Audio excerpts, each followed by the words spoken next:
너는 평범한 아침에 커피를 내리며 휴대폰을 확인하지만 세계에서 가장 중요한 반도체 회사 하나가 내 삶을 조용히 바꾸고 있다는 사실은 느끼지 못한다. 뉴스는 경제가 안정적이라고 말하지만 단 하나의 기업이 한 나라 전체를 떠받치고 있다는 구조는 언제든 흔들릴 수 있다. 너는 주식 차트를 넘기며 이것이 너와 무슨 상관인지 묻지만 이미 너의 월급과 집값은 그 답을 알고 있다. 대만이라는 섬은 겉으로 부유해 보이지만 그 부의 중심에는 숨이 막힐 만큼 무거운 집중이 자리 잡고 있다. 너는 성공한 기업이 왜 위험이 되는지 이해하기 어렵지만 문제는 크기가 아니라 의존의 방향이다.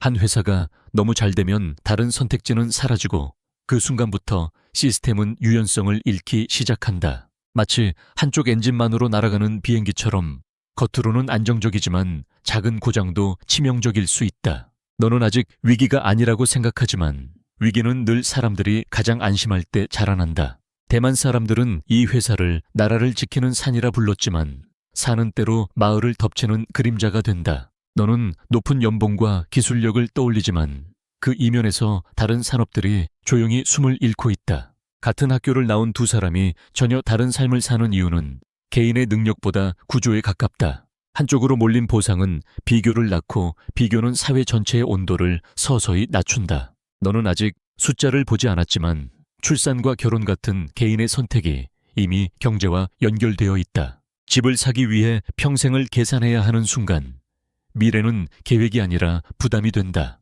너는 이 이야기가 먼 나라의 문제라고 느끼지만 비슷한 조건은 이미 네 주변에도 존재한다. 지금은 모든 것이 작동하는 것처럼 보이지만 시스템은 항상 한 박자 늦게 반응한다. 너는 오늘의 안정을 기준으로 내일을 판단하지만 위험은 과거의 선택에서 자라난다. 이 구조가 어떻게 만들어졌는지 알기 전까지 너는 왜 불안한지 정확히 설명할 수 없다. 그리고 아직 드러나지 않은 다음 단계는 개인의 문제가 아니라 시장 전체의 문제가 된다. 너는 이제 묻게 된다. 이렇게 완벽해 보이는 성공이 정말 안전한 것인지 말이다. 너는 이 구조가 갑자기 생긴 것이 아니라는 사실을 아직 모르지만 모든 위험한 시스템은 언제나 합리적인 선택에서 출발한다. 대만은 과거에 작고 개방된 경제였고 생존을 위해 세계와 거래할 수밖에 없는 위치에 놓여 있었다. 너라면 선택했을지도 모른다.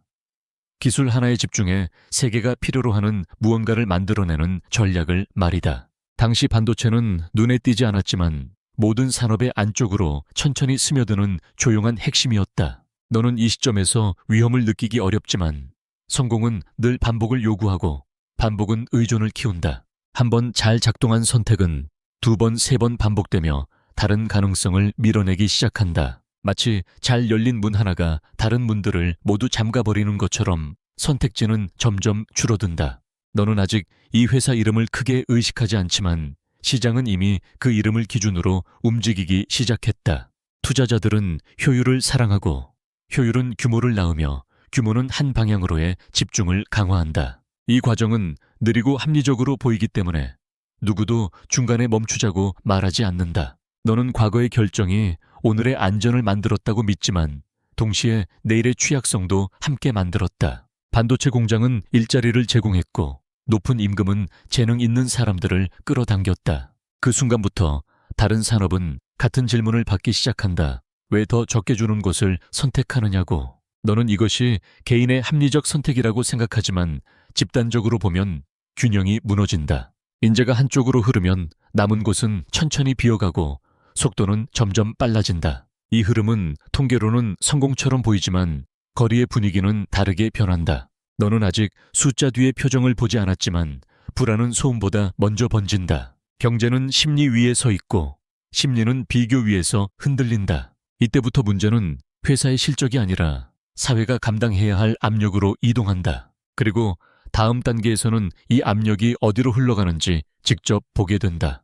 너는 이제 이 구조가 왜 지금 문제로 떠오르는지 느끼기 시작하지만 결정적인 촉발 요인은 아직 수면 아래에 있다. 세계 경제가 느려지기 시작하면 집중된 구조는 가장 먼저 긴장을 드러내는 경향이 있다. 반도체 수요는 항상 일정하지 않고 작은 둔화도 거대한 공장에는 큰 파동으로 전달된다. 너는 시장이 성장할 때의 이야기만 들었지만 진짜 시험은 멈춤이나 후퇴에서 시작된다. 이 시점에서 한 회사의 실적 변동은 곧바로 국가 전체의 기분을 흔들 수 있다. 마치 한 집의 전등 스위치가 도시 전체의 불을 함께 켜고 끄는 것과 비슷한 구조다.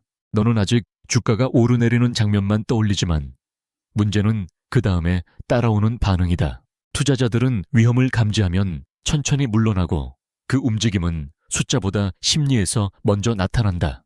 이때 정부와 시장은 동시에 같은 질문을 받는다. 이 구조를 감당할 여력이 있는가라는 질문이다. 너는 과거의 성장 속도를 기준으로 안심하지만 환경은 이미 달라지고 있다. 금리가 오르고 자본의 흐름이 바뀌면 대규모 설비 산업은 더 많은 부담을 안게 된다. 반도체 공장은 멈출 수 없기 때문에 수요가 줄어도 비용은 계속 쌓인다. 이 불균형은 겉으로 보이지 않지만 재무제표의 구석에서 서서히 드러난다. 너는 아직 위기라는 단어를 쓰지 않지만 시장은 이미 대비라는 단어를 사용하기 시작한다. 여기서 중요한 것은 붕괴가 아니라 압력이 어디까지 축적되고 있는지다. 압력이 커질수록 선택지는 줄어들고 정책의 실수는 더 비싸진다. 너는 이 시점에서 과거로 돌아가 다른 선택을 상상하지만 시스템은 되돌림을 허용하지 않는다. 이제 문제는 성장의 성공담이 아니라 감속 구간을 통과하는 능력으로 이동한다. 이 능력이 부족할수록 충격은 더 넓게, 더 깊게 번지는 경향이 있다. 그리고 다음 단계에서는 이 충격이 실제 사람들의 삶에 어떻게 닿는지 보게 된다. 너는 이제 이 시스템이 어떻게 작동하는지 이해해야 하지만 가장 위험한 구조일수록 설명은 놀라울 만큼 단순하다. 한 나라의 경제는 여러 기둥 위에 서 있어야 하지만 대만은 점점 하나의 기둥에 무게를 실었다. 반도체는 눈에 보이지 않지만 가격과 임금과 환율을 동시에 밀어 올리는 힘을 가진다. 너는 반도체가 잘 팔리면 모두가 이익을 본다고 생각하지만 실제로는 일부만 빠르게 앞서 나간다. 이 회사가 높은 임금을 지급할수록 다른 기업은 같은 사람을 데려오기 어려워진다. 그러면 남은 기업들은 임금을 올리거나 사람을 포기해야 하고 대부분은 후자를 선택한다. 마치 한강으로 물이 몰리면 다른 가을이 마르는 것처럼 인력은 한 방향으로만 흐른다. 너는 이것이 자연스러운 경쟁이라고 느끼지만 경쟁이 사라지면 선택도 함께 사라진다. 이 과정에서 생산되지 않는 것은 물건만이 아니라 새로운 산업의 가능성이다.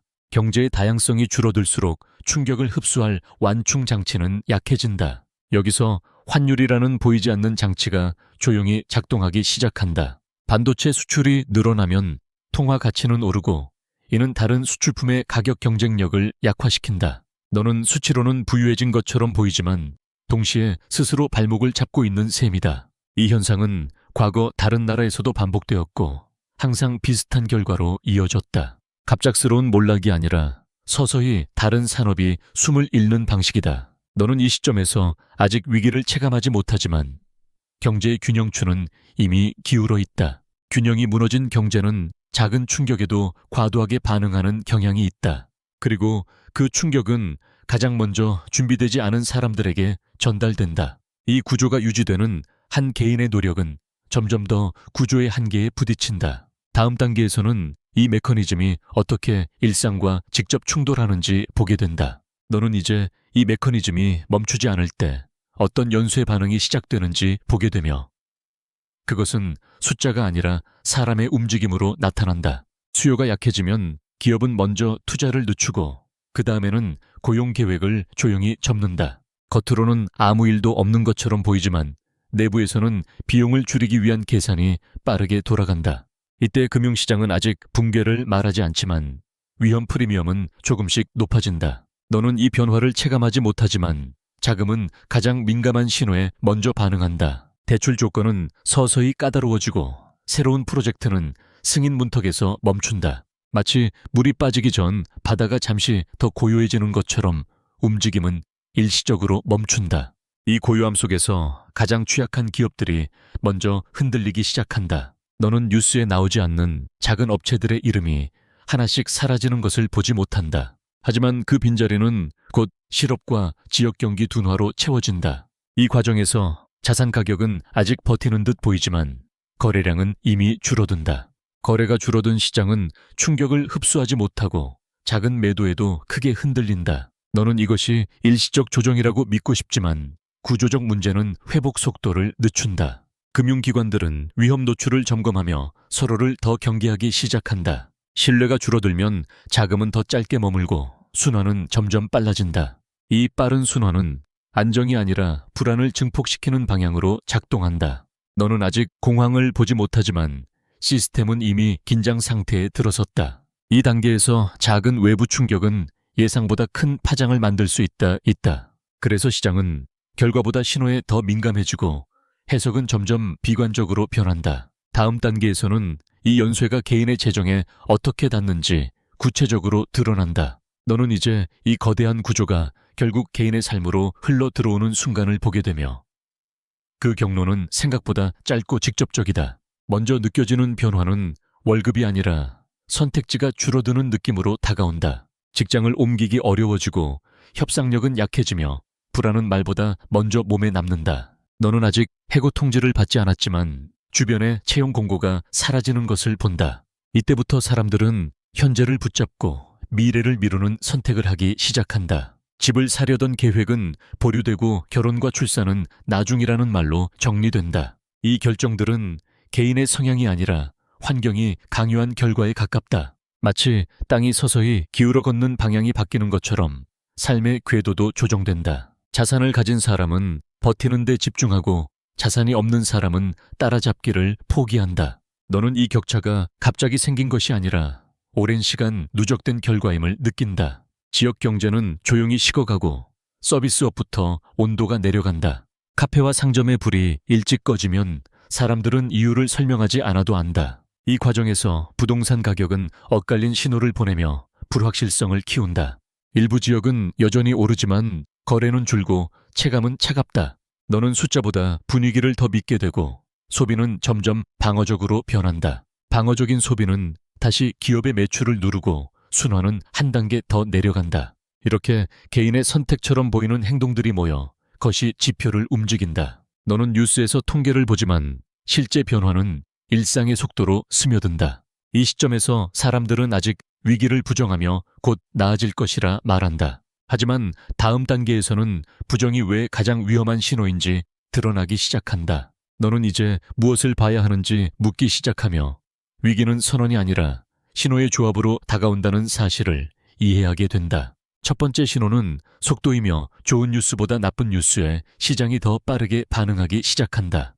두 번째 신호는 폭이며 특정 산업의 문제가 다른 영역으로 번지는 시간이 짧아진다. 너는 이것이 우연처럼 보이지만 실제로는 연결된 구조가 동시에 긴장하고 있다는 표시다. 세 번째 신호는 침묵이며 낙관적인 발언이 줄고 애매한 표현이 늘어난다. 기업들은 확신 대신 유연성을 말하기 시작하고 계획은 조건부 문장으로 바뀐다. 이때 숫자보다 중요한 것은 문장의 온도와 말 사이의 공백이다. 너는 발표 자료의 밝은 색보다 질문에 대한 답변이 길어지는 순간을 관찰해야 한다. 네 번째 신호는 금융 조건이며 금리가 아니라 접근성이 조용히 변한다. 대출은 존재하지만 실제로 받기 어려워지고 이는 위험 회피가 확산되고 있음을 뜻한다. 다섯 번째 신호는 인력이며 해고보다 채용 중단이 먼저 나타난다. 너는 아직 사람들을 거리에서 보지만 내부 이동이 멈춘 조직을 느끼게 된다. 여섯 번째 신호는 자산이며 가격보다 거래의 맥박이 약해진다. 거래가 줄어든 시장은 방향보다 충격에 더 민감해지는 성향을 보인다. 이 모든 신호는 단독으로는 위기가 아니지만 함께 나타나면 이야기가 달라진다. 너는 이 지점에서 예측보다 관찰이 더 중요하다는 사실을 깨닫는다. 사람들은 여전히 과거의 정상 상태로 돌아가길 기대하며 행동을 늦춘다. 이 지연은 안도감을 주지만 동시에 대응 시간을 줄이는 결과를 낳는다. 너는 아직 결론을 내리지 않지만 위험의 윤곽이 분명해지고 있음을 느낀다. 그리고 다음 단계에서는 이 신호들을 어떻게 해석해야 하는지 방향이 제시된다. 너는 이제 무엇을 해야 하는지가 아니라 어떤 마음가짐이 필요한지부터 점검해야 한다는 사실을 받아들이게 된다. 위험을 줄이는 태도는 움직임보다 먼저 관찰과 여유에서 시작되는 경우가 많다. 이 단계에서 중요한 것은 수익을 늘리는 계획이 아니라 예상치 못한 변화에 흔들리지 않는 구조다. 너는 빠른 결정을 내리는 사람들보다 결정하지 않아도 버틸 수 있는 사람들을 떠올리게 된다. 과거의 위기들은 항상 준비된 소수와 준비되지 않은 다수를 나누었다. 준비란 예언이 아니라 불확실성을 전제로 한 선택의 여백을 의미한다. 너는 모든 위험을 피할 수 없다는 사실을 인정할수록 불필요한 위험을 줄일 수 있다. 마치 배에 구명조끼를 신는 행위처럼 사용하지 않기를 바라지만 없으면 치명적이다. 이 관점에서 보면 유동성과 시간은 가장 기본적인 완충 장치로 보인다. 여유 자금은 수익보다 선택권을 늘리는 역할을 하는 경우가 많다. 너는 시장이 흔들릴 때 사람들이 무엇을 먼저 포기하는지 관찰해야 한다. 가장 먼저 줄어드는 것은 사치가 아니라 미래를 위한 지출이다. 이 패턴은 반복되며 구조적 둔화가 개인의 기대를 어떻게 바꾸는지 보여준다. 너는 여기서 군중의 행동이 논리보다 감정에 더 가깝게 움직인다는 점을 확인한다. 그래서 위험 관리의 핵심은 예측이 아니라 반응 속도를 늦추는 데 있다. 반응을 늦출 수 있을 때 선택지는 늘어나고 실수는 줄어든다. 너는 아직 행동을 강요받지 않지만 관찰의 기준은 분명해진다. 이 기준은 가격보다 흐름을, 뉴스보다 변화를 보는데 맞춰진다. 이렇게 쌓인 인식은 갑작스러운 공포 대신 점진적인 대응을 가능하게 한다. 마지막 단계에서는 이 모든 준비가 왜 거부보다 중요한지 정리된다. 너는 이제 왜 많은 사람들이 끝까지 현실을 부정하는지 이해하게 되며 부정은 공포보다 먼저 작동하는 방어 기제임을 느낀다. 사람들은 손실보다 불확실성을 더 싫어하기 때문에 나쁜 가능성을 보면서도 보지 않으려 한다. 그래서 시장은 종종 명확한 신호가 나타난 뒤에도 한동안 평온한 얼굴을 유지한다. 이 평온함은 안정이 아니라 집단적 지연이라는 형태로 나타난다. 너는 이 지연이 뉴스와 현실 사이에 간극을 키우는 과정을 관찰하게 된다. 전문가의 말은 조심스러워지고 대중의 기대는 과거의 기억에 매달린다. 이때 가장 많이 반복되는 문장은 이번에는 다르다는 말이다. 너는 이 문장이 위기의 예고편처럼 반복되어 왔다는 사실을 떠올린다. 부정의 시간은 준비의 시간을 빼앗고 대응은 항상 뒤로 밀린다. 그 사이 구조적 문제는 해결되지 않은 채 표면만 유지된다. 너는 여기서 붕괴가 아니라 피로라는 단어가 더 적절하다고 느낀다. 시스템은 갑자기 무너지기보다 지탱하는 힘을 하나씩 잃어간다. 사람들은 아직 일상을 유지하지만 선택의 여유는 점점 사라진다. 이 상태가 길어질수록 작은 충격도 회복되기 어려워진다. 너는 이 지점에서 공포보다 중요한 것이 인식이라는 사실을 깨닫는다. 인식이 늦어질수록 비용은 커지고 선택지는 더 비싸진다. 그래서 진짜 위험은 나쁜 소식이 아니라 아무 일도 없다고 느끼는 기간이다. 너는 이 침묵이 끝날 때에 반동을 조용히 상상하게 된다. 아직 방향은 정해지지 않았지만 압력은 분명히 쌓여 있다. 그리고 마지막 단계에서는 준비와 부정 중 무엇이 남는지 정리된다. 너는 이제 이 이야기가 경고가 아니라 선택에 대한 이야기라는 점을 분명히 이해하게 된다. 위기는 누군가에게 갑자기 닥치는 사건처럼 보이지만 실제로는 오랜 시간 준비된 결과로 나타난다. 준비된 사람과 그렇지 않은 사람의 차이는 정보가 아니라 관찰을 지속했는지 여부에 가깝다. 너는 미래를 맞히려 하지 않고 현재의 신호를 놓치지 않는 태도가 더 현실적임을 느낀다. 시스템은 완벽하지 않지만 반복되는 패턴을 통해 언제나 힌트를 남긴다. 이 힌트는 숫자보다 행동의 선언보다 미묘한 변화에 더 자주 숨어 있다. 너는 불안이 커질수록 사람들의 행동이 어떻게 닮아가는지 이미 보았다. 그 닮음 속에서 가장 위험한 것은 군중과 같은 속도로 움직이는 선택이다. 준비란 속도를 줄이고 생각할 시간을 확보하며 선택의 폭을 지키는 과정이다. 이것은 회피가 아니라 불확실한 환경에서 스스로를 지키는 기본적인 자세에 가깝다. 너는 여전히 일상을 살아가지만 이제는 세부적인 변화를 더 자주 확인하게 된다. 작은 신호를 무시하지 않는 습관은 공포를 키우기보다 대응력을 높인다. 시장은 언제나 순환하지만 모든 사람의 위치는 같지 않다. 차이는 언제 움직였는지가 아니라 언제 멈춰서 관찰했는지에서 생긴다. 너는 이 이야기의 끝에서 정답을 받지 않았지만 질문을 갖게 되었다. 이 질문은 다음 뉴스가 아니라 오늘의 선택을 다시 보게 만든다. 준비는 눈에 띄지 않지만 부정은 항상 대가를 남긴다. 그래서 가장 중요한 대비는 자산이 아니라 인식과 태도일 수 있다. 너는 이 구조가 어디로 갈지 알 수 없지만 무엇을 볼지는 분명해졌다. 그리고 이 인식이 남아있는 한 너는 갑작스러운 공포보다 한 박자 빠르게 움직일 수 있다.